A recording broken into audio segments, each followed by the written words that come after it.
Hi అండి, నేను మీ Shilpa Vinay. Welcome to Vincy kitchen. ఈరోజు మన రెసిపీ వచ్చేసి ఉసిరికాయ తొక్కు పచ్చడి. 1 కేజీ ఉసిరికాయలతో పచ్చడి పట్టాను. దీన్ని తొక్కు పచ్చడి అంటారు, ముద్ద పచ్చడి అని కూడా అంటారు. ఇలా ఉసిరికాయలు తొక్కి పెట్టేసి గ్లాస్ జార్స్లో స్టోర్ చేసుకున్నామంటే బయట పెట్టినా కానీ ఫ్రిడ్జ్లో పెట్టినా కానీ 1 ఇయర్ పాటు నిలువ ఉంటుంది. మనం ఎప్పుడు తినాలనుకుంటే అప్పుడు కొంచెం పచ్చడి తీసుకుని పోపు పెట్టేసుకోవడం. అసలు ఈ తొక్కు పచ్చడి టేస్ట్ ఉంటుందండి, అద్భుతంగా ఉంటుంది. మరి ఇంకెందుకు ఆలస్యం, ఈ ఉసిరికాయ తొక్కు పచ్చడి ఎలా తయారు చేసుకోవాలో చూసేద్దాం రండి. పచ్చడి కోసం 1 కేజీ ఉసిరికాయలు తీసుకున్నాను. ఎప్పుడు కూడా పచ్చళ్ళు పట్టేటప్పుడు కరెక్ట్గా కేజీ కాకుండా ఒక 10 కాయలు, ఒక 1/4 కిలో కాయలు ఎక్కువ తెచ్చుకోవాలి. కొన్ని దెబ్బతిన్న కాయలు, పాడైపోయిన కాయలు ఉంటాయి కాబట్టి ఒక 10 కాయలు ఎక్కువ తెచ్చుకుంటే మనకి కొలత కరెక్ట్గా ఉంటుంది. ఉసిరికాయలు చూడండి, ఈ విధంగా చక్కగా ముదిరిన కాయలు తీసుకోవాలి. వీటిని ఉప్పు నీళ్ళలో శుభ్రంగా కడిగేసుకొని తడి లేకుండా పొడి క్లాత్తో బాగా తుడిచేసి క్లాత్ పైన వేసేసుకొని ఒక అరగంట పాటు ఫ్యాన్ గాలికి బాగా ఆరనివ్వాలి. ఎక్కడ తడి లేకుండా బాగా ఆరబెట్టుకోవాలి. ఉసిరికాయలు బాగా ఆరిన తర్వాత స్టవ్ పైన వెడల్పుగా ఒక ప్యాన్ పెట్టేసుకుని 2 టేబుల్ స్పూన్ నూనె వేసి నూనె కాగిన తర్వాత ప్యాన్కి సరిపడా ఉసిరికాయలు వేసుకుని లో మీడియం ఫ్లేమ్లో కలుపుకుంటూ వేయించుకోవాలి. నేనైతే 2 సార్లుగా వేస్తున్నాను, మొత్తం ఒకేసారి వేయట్లేదు, 2 సార్లుగా వేస్తున్నాను. కాయలు మాడిపోకుండా మధ్య మధ్యలో కలుపుకుంటూ ఇవి కొంచెం మెత్తబడేంత వరకు వేయించుకోవాలి. మనం నైఫ్తో గుచ్చి చూస్తే సాఫ్ట్గా ఉండాలి, ఈ విధంగా వేయించుకోవాలి. ఇప్పుడు ఈ కాయల్ని నూనె రాకుండా తీసుకోవాలి. తీసుకున్న కాయల్ని ఒక ప్లేట్లోకి వేసేసుకోండి. మిగిలిన కాయలు కూడా వేసేసి వేయించుకోవాలి. నాకైతే నూనె సరిపడా ఉందండి, మీకు తక్కువ ఉంది నూనె అనిపిస్తే కొంచెం నూనె వేసుకోండి. నాకైతే అదే నూనె సరిపోయింది. కాయలు మాడిపోకుండా మధ్య మధ్యలో కలుపుకుంటూ కొంచెం మెత్తబడేంత వరకు వేయించుకోవాలి. ఇలా వేయించేసుకుని ఉసిరికాయలని పూర్తిగా చల్లారనివ్వాలి. ఉసిరికాయలు పూర్తిగా చల్లారిన తర్వాత ఇందులో గింజల్ని సపరేట్ చేసుకోవాలి. కొంచెం లైట్గా నొక్కామంటే మనకి ఇలా చక్కగా ఓపెన్ అయిపోతుంది, గింజలు ఈజీగా తీసేసుకోవచ్చు. ఈ తొక్కు పచ్చడిని పచ్చికాయలతో కూడా పడతారండి. పచ్చికాయలు అయితే నాకు కొంచెం ముక్కలు కట్ చేసుకోవడం కష్టంగా అనిపిస్తుంది. ఒక 1/2 కిలో కాయలు, 1/4 కిలో కాయలు అయితే ఈజీగానే ఉంటుంది, కానీ మరి ఎక్కువ క్వాంటిటీలో చేసేటప్పుడు కాయలని ముక్కలు చేయడం కొంచెం కష్టంగా ఉంటుంది. అందుకని నేను ఇలా వేయించేసి చేస్తాను తొక్కు పచ్చడిని. ఇలా గింజలు సపరేట్ చేసేసుకోవాలి. ఇప్పుడు ఈ ముక్కల్ని కొంచెం కొంచెం మిక్సీ జార్లో వేసేసి మధ్య మధ్యలో ఆపుకుంటూ, మీరు కావాలంటే మరీ మెత్తగా కావాలంటే మెత్తగా అయినా గ్రైండ్ చేసేసుకోవచ్చు, కొంచెం పలుకులుగా కావాలనుకుంటే కొంచెం పలుకులుగా ఉంచేసుకోవచ్చు. గ్రైండ్ చేసుకున్న ఈ పేస్ట్ని నేను ఉసిరికాయలు వేయించిన ప్యాన్ ఉంది కదా, అందులోకే వేసేస్తున్నాను. ఇలా కొంచెం కొంచెం ముక్కలు వేసుకుంటూ అన్నీ కూడా మధ్య మధ్యలో ఆపుకుంటూ గ్రైండ్ చేసేసుకోండి.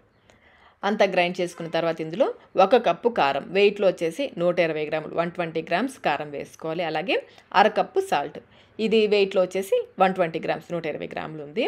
ఇంకా 1 టేబుల్ స్పూన్ మెంతి పొడి, మెంతుల్ని బాగా ఎర్రగా వేయించేసుకుని గ్రైండ్ చేసుకోవాలి. ఆ పొడి 1 టేబుల్ స్పూన్ వేసుకోవాలి. అలాగే 1 టీ స్పూన్ పసుపు వేసేసుకుని అంతా బాగా కలిసేలా కలుపుకోవాలి. ఇందులో ఆవు పిండి వేయరండి, మెంతిపిండి మాత్రమే వేస్తారు. మెంతులు బాగా ఎర్రగా వేయించేసుకుని గ్రైండ్ చేసి ఆ పొడి మాత్రమే వేస్తారు. అంతా ఈ ఉప్పు, కారం, మెంతిపిండి, పసుపు వేసాం కదా, అంతా కూడా బాగా కలిసేలా కలుపుకోవాలి. ఇలా కలిపేసుకుని ఇప్పుడు ఇందులో 1/2 కప్పు వెల్లుల్లి రెబ్బలు వేస్తున్నాను, వెయిట్లో 70 గ్రామ్స్ ఉన్నాయి. అలాగే 1/4 కప్పు నిమ్మరసం, 4 మీడియం సైజు నిమ్మకాయలని ముందే శుభ్రంగా కడిగి తడేమి లేకుండా తుడిచేసుకుని దాని నుంచి తీసిన రసం వేశాను, 1/4 కప్పు వేసుకోవాలి. ఇక నేను ఒక చిన్న మిస్టేక్ చేశానండి, అదేంటో మళ్ళీ చెప్తాను, తర్వాత చెప్తాను. నిమ్మరసం వేశాక అంత బాగా కలిసేలా కలుపుకోవాలి. ఇలా కలిపేసుకుని కొంచెం కొంచెం ఈ పచ్చని మళ్ళీ మిక్సీ జార్లో వేసుకుని గ్రైండ్ చేసుకోవాలి. జార్లో మరి నిండుగా కాకుండా కొంచెం కొంచెం వేసుకుంటూ గ్రైండ్ చేసుకోవాలి. నేను చిన్న మిస్టేక్ చేశాను అన్నాను కదా, వెల్లుల్లిపాయలు ఎప్పుడు కూడా నేను ఉసిరికాయలతో పాటే గ్రైండ్ చేస్తానండి. ఉసిరికాయలతో పాటు వేయడం మర్చిపోయాను, అందుకని ఇందులో వేసి గ్రైండ్ చేస్తే నలిగిపోతాయిలే అనుకున్నాను. అస్సలు నలగలేదు, వెల్లుల్లిపాయలు అలాగే ఉండిపోయాయి. మీరైతే ఉసిరికాయలతో పాటే గ్రైండ్ చేసుకోండి, లేదంటే సపరేట్గా గ్రైండ్ చేసి కచ్చపచ్చగా గ్రైండ్ చేసైనా కలుపుకోండి. నేనైతే పచ్చళ్ళు వెల్లుల్లిపాయలన్నీ తీసి మళ్ళీ మిక్సీ జార్లో వేసి గ్రైండ్ చేసి కలుపుకున్నాను. మీరైతే ఉసిరికాయలతో పాటే వేసేసుకోండి, లేదంటే సపరేట్గా గ్రైండ్ చేసి కలుపుకోండి. ఇలా అయితే చేయొద్దు. మిక్సీ జార్లో వేసేసి అవి బాగా నలిగిన తర్వాత మళ్ళీ కొంచెం కొంచెం ఈ ఉసిరికాయ తొక్కు వేసేసుకుని గ్రైండ్ చేసుకున్నాను. నేనైతే 3 సార్లుగా గ్రైండ్ చేశాను.